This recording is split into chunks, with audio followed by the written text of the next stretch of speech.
नमस्कार बच्चों। अभी हम क्रमचय संचय की सीरीज़ कर रहे हैं। तो 6A 6B हो चुकी है। 6C का मैंने एक पार्ट में 1 से लेकर 6 क्वेश्चन करा दिए थे और सेकंड पार्ट में 7 से लेकर 10 तक के। हालांकि सेकंड पार्ट में ही सारे सवाल हो सकते थे, थोड़ा सा काम पड़ गया इसलिए मुझे जाना पड़ा, तो वो 3 क्वेश्चन रह गए। तो मैं 3 क्वेश्चन एक छोटे से वीडियो बनाने जा रहा हूँ। तो इसमें 11वां क्वेश्चन करेंगे। तो क्रमचय संचय के सवाल हैं। इसमें अंक दिए गए हैं 1, 2, 3, 4, 6, 7। तो ये कुल अंक दिए हैं। कुल दिए गए अंक हैं 1, 2, 3, 4, 5, 6। अब इसमें कह रहा है इनसे कितनी 3 अंकीय सम संख्याएं बनाई जा सकती हैं जबकि कोई भी अंक दोहराया नहीं जाता हो। तो पहले इनसे बनने वाली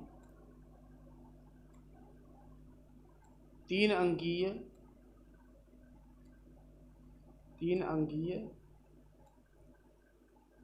कुल संख्याएं 3 अंकीय कुल संख्याएं हो जाएंगी 6p। ठीक है, लेकिन सम संख्याएं वे होंगी जब अंतिम अंक 2 हो, 4 हो या 6 हो। वो पूछ रहा कितनी सम संख्याएं होंगी। चूंकि जब अंतिम अंक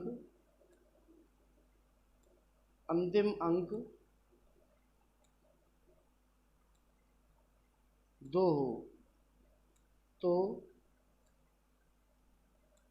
इस प्रकार बनी संख्याएं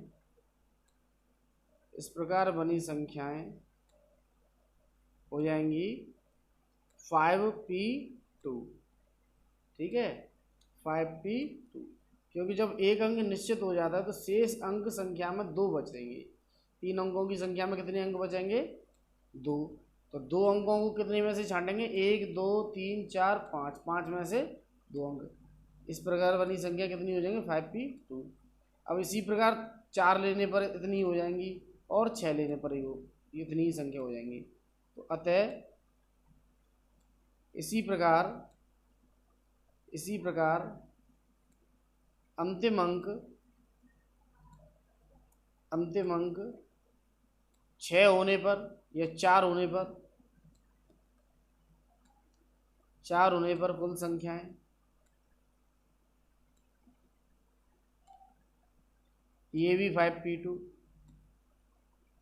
अंतिम अंक 6 होने पर कुल संख्याएं ये भी 5p2। अतः सभी सम संख्याएं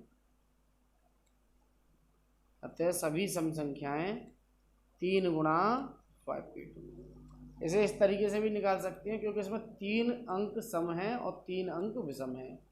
तो इनका आधा कर देंगे तो वो इनमें से ये जाहिर सी बात है कि आधी संख्याएं सम होंगी और आधी संख्याएं विषम होंगी। तो जो पहले वाला उत्तर है इसमें अगर हम 2 का भाग लगा दें तो उसका उत्तर निकल आएगा। ये इस तरीके से निकाल लो। तो 3 गुणा फैक्टोरियल 5 बटे में फैक्टोरियल 3। 5 में से 2 गए 3।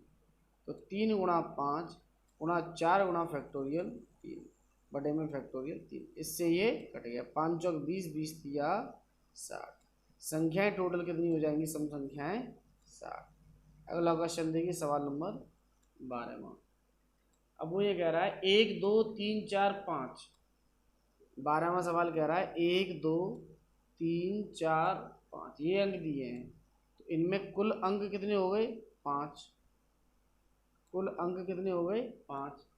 अभी ये कह रहा है के प्रयोग के द्वारा कितनी 4 अंकीय संख्याएं बनाई जा सकती हैं यदि कोई भी अंक दोहराया नहीं जाए। तो इनसे बनने वाली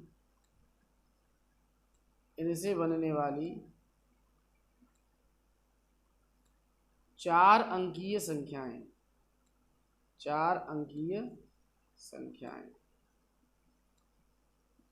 ये हो जाएंगे 5p4 फैक्टोरियल 5 बटे फैक्टोरियल 5 यानी कि फैक्टोरियल 5, 5 चौक 20, 20 ये 60, 60 दूनी 120 संख्या है। ये कितनी संख्या हो जाएंगी 120। और इसमें आगे और दिया गया है इनमें से कितनी संख्याएं सम होंगी। तो सम अंक कौन कौन सी हैं 2 और 4। तो यदि अंतिम अंक 2 को निश्चित कर दिया जाए, निश्चित कर दिया जाए तो वे संख्याएं, अच्छा अब वे संख्या कौन सी होंगी 5 में से एक गए 4 अंक बचे और संख्या में कितने अंक रह गए 3, तो वे संख्या हो जाएंगी 4p3। और ये तो 2 अंक 2 रख दिए हमने आगे, अभी 2 की जगह पे 4 भी रख सकते हैं क्योंकि अंकों में 2 और 4 ही दिए ऐसा अंक हैं जिन्हें रखने पर ये जो संख्या आएगी वो सम होगी। तो अंतिम अंक 4 रखने पर संख्याएं हो जाएंगी ये भी 4p3। तो कुल सम संख्याएं हो जाएंगी 2 गुणा 4p3, 1 2 हो गए तो 2 का मल्टीप्लाई कर दो, 2 गुणा फैक्टोरियल 4 बटे फैक्टोरियल 1, तो 2 गुणा 4 गुणा 3 गुणा 2 गुणा 1, 4 12, 12 दूनी 24, 24 दूनी 48। वे सभी सम संख्या कितनी होंगी 48। क्वेश्चन नंबर 13, क्वेश्चन नंबर 13 करेंगे। अभी ये सवाल में कह रहा है 6000 और 8000 के बीच 1 2 3 4 5 6, 1 2 3 4 6, ये कह रहा है 6000 व 8000 के बीच 1 2 3 4 6 से बनने वाली संख्याएं,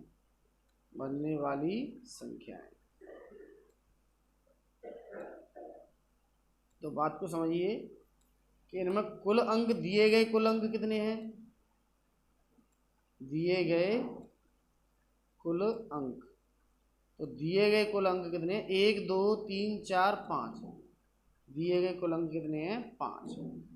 संख्या में अंक, संख्या में कितने अंक होंगे, संख्या में कुल 4 अंक होंगे।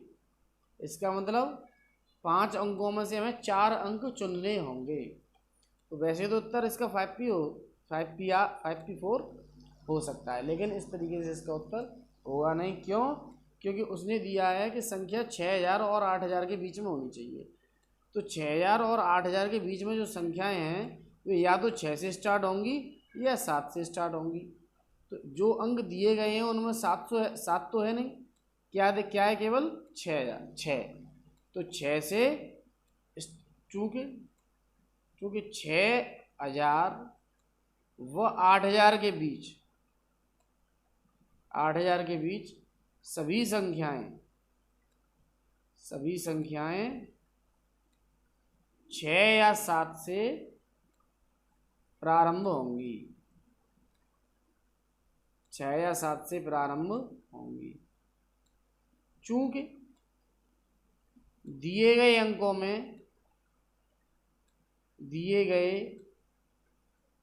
अंकों में 7 नहीं है, तो सभी संख्याएं बनने वाली सभी संख्याएं